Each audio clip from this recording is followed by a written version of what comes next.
2009 a été une année marquée par des histoires émouvantes de personnes en quête d'une vie meilleure pour leurs familles et leur communauté, ayant pour toile de fond la pauvreté, la détresse et les conflits. Avant que l'année ne commence, nos espérances de paix ont été anéanties par les conflits qui ont sévi à Gaza, au Congo et au Sri Lanka. À Gaza, une jeune adolescente nommée Eya a raconté comment son père est mort dans ses bras après qu'une bombe ait frappé leur maison. Ces derniers mots ont dit combien il était heureux d'avoir pu partager l'amour de sa famille. Nous avons entendu des histoires sur les effets de la violence à l'encontre des femmes, comme celle de Lakisha, de la République démocratique du Congo, qui a trouvé refuge, l'estime de soi dans les dispensaires de Caritas après avoir été à plusieurs reprises violée avec sa fille par les soldats. Au Sri Lanka, Baby S est né avec une éclat d'obus dans la jambe, à la suite d'une blessure que sa mère avait subie au ventre lors d'une attaque à la bombe. Ce beau bébé est un symbole révélateur de la brutalité au vu de la guerre. Nous avons entendu leurs histoires et nous avons vécu nous aussi nos souffrances. Un dispensaire Caritas a été détruit par des avions militaires à Gaza et un agent Caritas a été assassiné au Congo.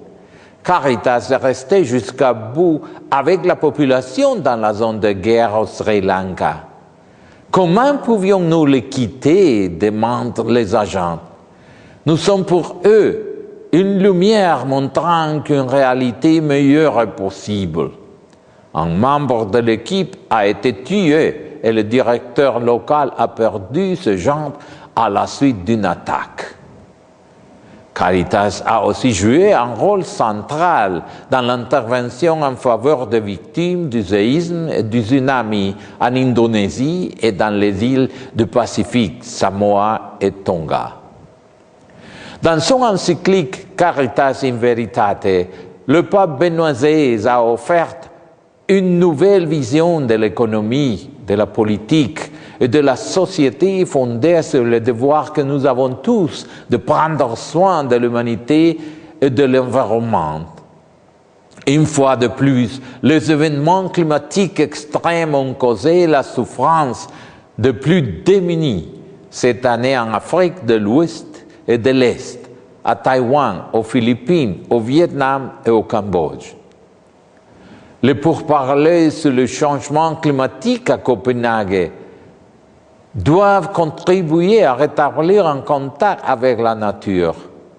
La réponse à la crise réside dans la solidarité accrue et dans la prise de conscience que nous avons tous un devoir envers le bien commun et la responsabilité d'être les intendants de la création de Dieu.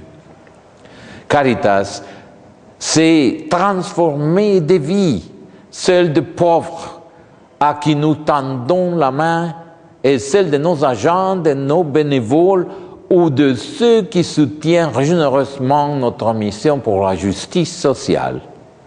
Pour nous, Caritas est un signe de l'amour de Dieu envers toute l'humanité.